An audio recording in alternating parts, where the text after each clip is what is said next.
26 November हा दिवस संविधान दिवस आहे। डॉक्टर बाबासाहेब आंबेडकरांनी 26 नोव्हेंबर 1949 ला संविधानाच्या ड्राफ्टिंग कमिटीचे अध्यक्ष म्हणून संविधानाचा जो ड्राफ्ट आहे तो डॉक्टर राजेंद्र प्रसाद आणि पंडित जवाहरलाल नेहरू यांना सुपूर्द केलेला होता। आणि त्यावेळेला त्यांच्या तोंडातून उद्गार निघाले होते की डॉक्टर आंबेडकर आपण ज्या संविधानाचे खरे शिल्पकार। असा दिवस जो आजचा दिवस हा जो 26 नोव्हेंबरचा आहे आमच्यासाठी अत्यंत अभिमानाचा दिवस आहे। आणि त्या दिवसाच्या बद्दल आम्हाला पूर्णपणे अशी खात्री आहे डॉक्टर बाबासाहेब आंबेडकरांनी लिहिलेलं संविधान जे आहे हे संविधान कोणी बदलू शकत नाही। हे संविधान अत्यंत सक्षम आणि मजबूत संविधान आहे आणि खरी डेमोक्रेसी जी आहे ही भारताची डेमोक्रेसी आहे। तर ही आता या दिवसाच्या निमित्ताने सर्वांना शुभेच्छा देतो।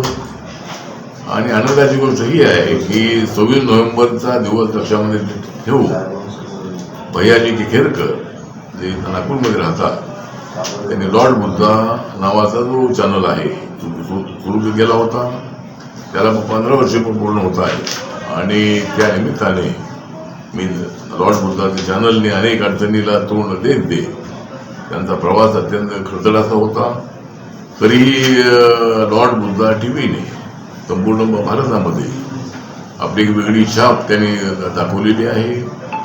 आणि सिद्धार्थ गौतम बुद्ध, डॉक्टर बाबासाहेब आंबेडकर आणि आंबेडकर चळवळ जी आहे या आंबेडकरी चळवळीला एक चांगला आकार देण्याचं काम, त्याला मजबूत करण्याचं काम, त्याला दिशा देण्याचं एक काम आहे, हे काम लॉर्ड बुद्धा टीव्हीने केलेलं आहे। अलीकडे आता सचिन मून हे त्याचे संपादक आहे आणि त्यांनी ही जबाबदारी अत्यंत चांगल्या पद्धतीने पार पाडलेली आहे।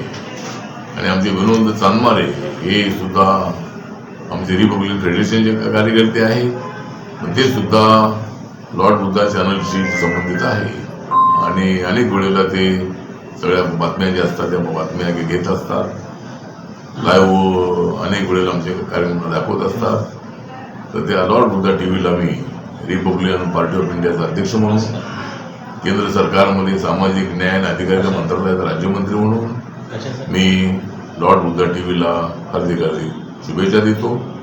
आणि भविष्य काळामध्ये अजून हा जो चॅनल आहे तो अजून लोकप्रिय होईल अशी अपेक्षा व्यक्त करतो। नमो बुद्धाय, जय भीम, जय भारत, जय महाराष्ट्र।